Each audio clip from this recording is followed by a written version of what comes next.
Another mod review finished. I guess I better start cleaning up.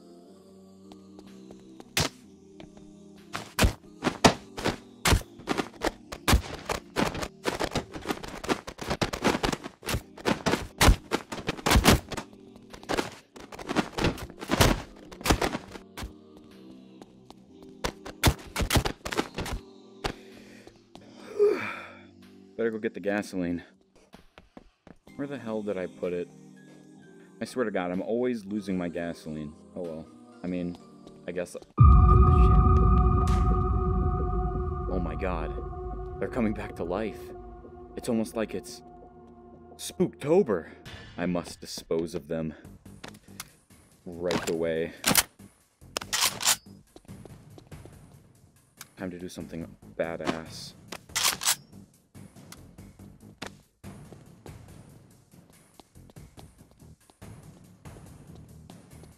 Oop. Whoa!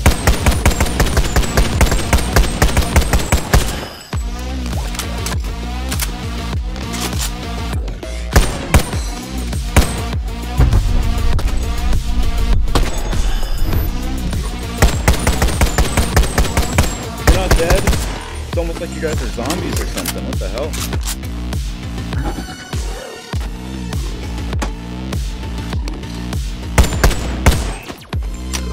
More firepower.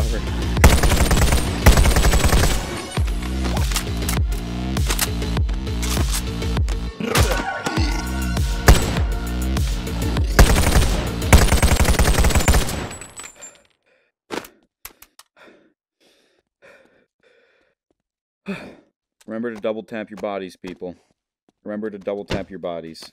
Otherwise this will turn into this.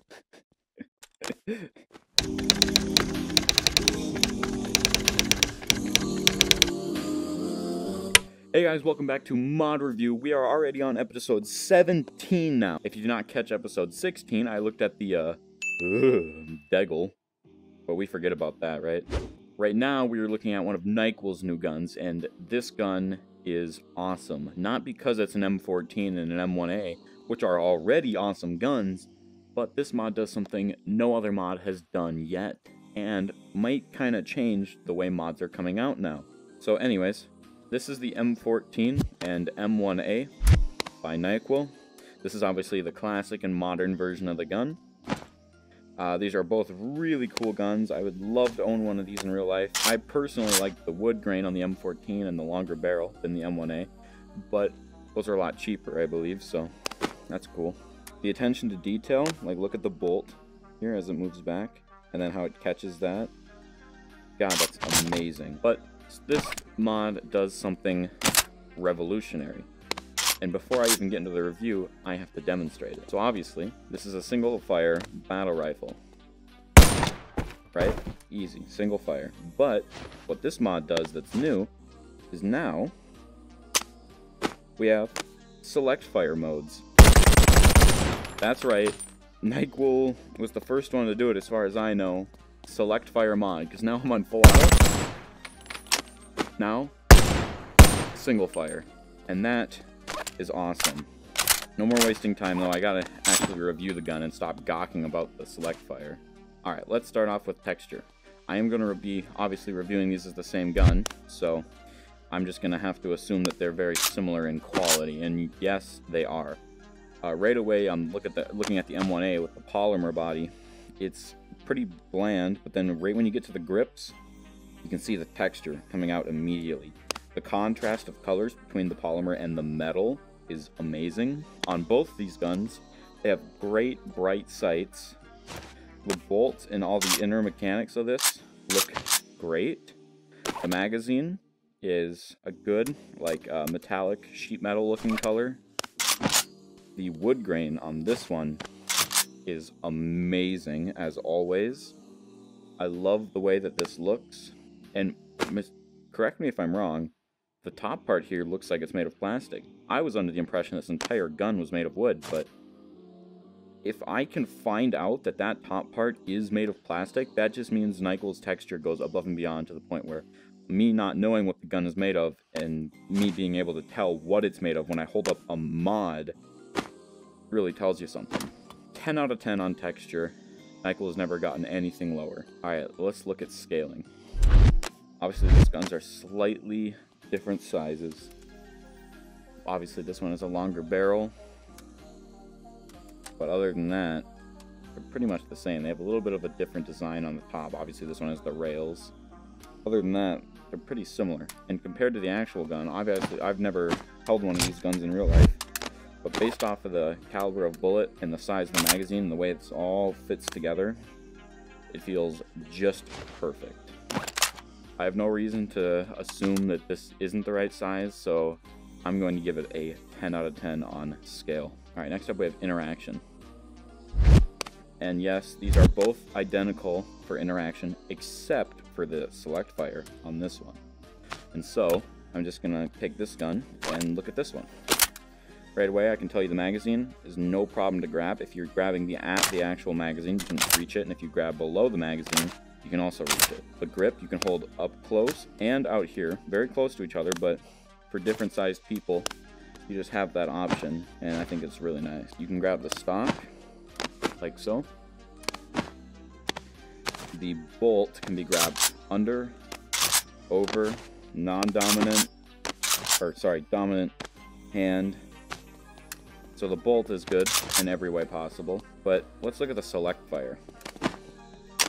Alright, easy to reach, easy to reach. If I'm in a gunfight, am I going to be able to reach it in time? Oh god. It's a little fidgety. Yeah, because sometimes you'll accidentally go right to the grip, right? Or the bolt. So it's kind of hard to find on interaction right there. But that's also new, so I feel bad taking points away, but I'm going to have to. For me personally, I like using this hand. I feel like it's a little easier to find. With this hand, I usually struggle because I hit the bolt like that. I'm not moving my hand for reference. My hand is staying right here. I'm just going after the different grips. So I'm going to have to give interaction a 9 out of 10. Right now we got sound design. Both these guns sound the same. Alright, on to sound design. Both the guns, both this one and the M1A, sound the same. They just have the different textures. So let's get right into the sound design here, okay? Let's start off with the mag. It sounds very similar to the SKS and SVT40 sounds that Naeqirelle uses. Doesn't sound bad, you know, it doesn't sound bad at all. It's basic, but you wouldn't expect any crazy sounds from this gun anyways. So, yeah, that's sounding great. Let's take a listen to the bolt. Yeah, that sounds really good. I like that little high-pitched ping you can hear at the end when the bolt goes forward. Take a listen. Yeah, that's pretty cool. Sounds great. And now we have a new thing to look at. We have to listen to the click here. Okay, yeah, it's a click. It sounds satisfying. You can't really screw up a click, so.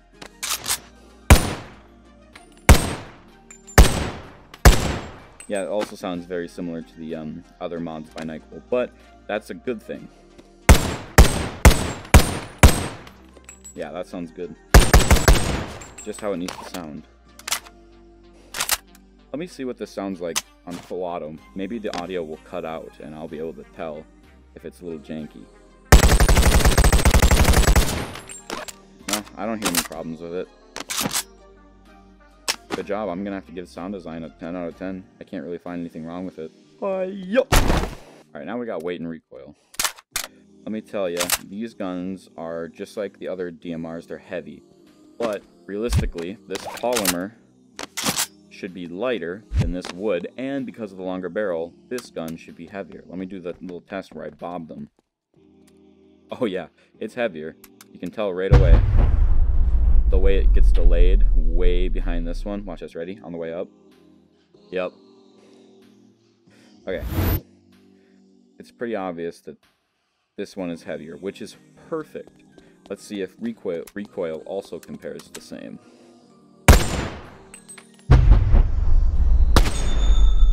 Yep, it does.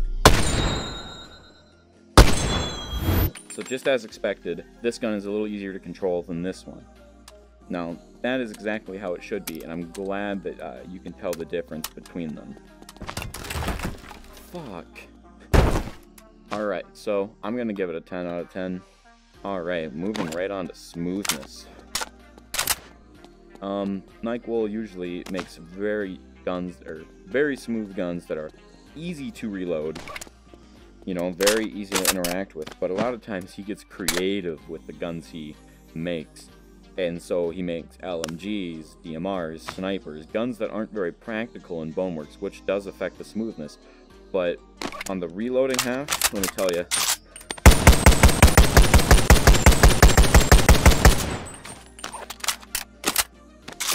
it's smooth. It's so easy to use, but let's see how it is with our smoothness test.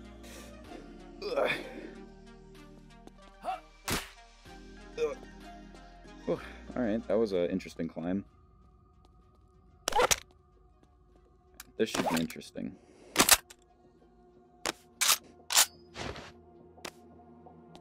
That's a lot of bad guys.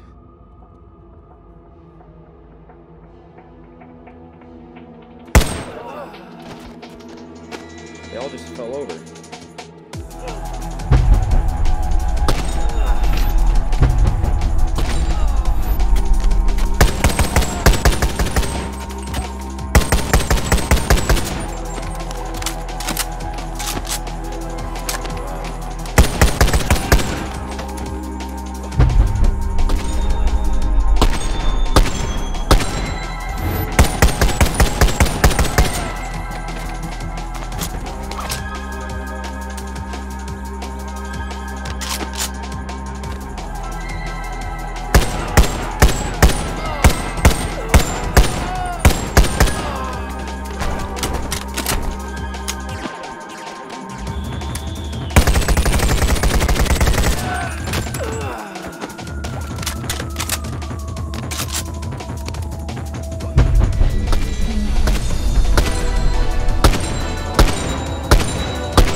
Oh, that was fun.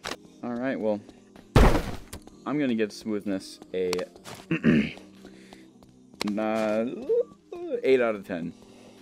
I'm giving it an 8 out of 10, first of all, because it's a little hard to find the select fire, but that's not the huge reason. That's just one of those, like, half-point reasons. The main reasons are because it's a DMR, and obviously this one does have full auto, but that one doesn't, and it's hard to use in full auto. I mean, watch this. Yeah, not cool. So, basically, because it's a DMR, it's heavy, it's hard to get around, and it's select fire. It's a little hard to use, but it's an 8 out of 10, not a 0 out of 10. It is extremely fun to use still, and it's not an LMG, so... Another thing I noticed was this bolt is super close to this grip. So for me, who reloads underhand sometimes I was, like, earlier I was hitting this grip instead of hitting the bolt. Could be my fault, but still, that's why I'm giving it an 8 out of 10. And now that brings us to creativity. Is it going to get a creativity bonus? Yes. I'm sure you can guess why as well. You put a select fire on this gun, which is super cool.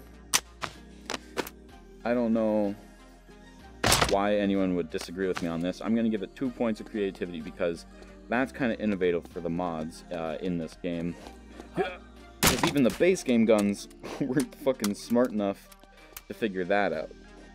Alright guys, thanks for watching. I bet you can't wait for episode 18. I think that should be pretty cool. Please comment down below which guns you would like to like me to review, and be sure to subscribe and come back next time. Another mod review finished. I guess I better start cleaning up.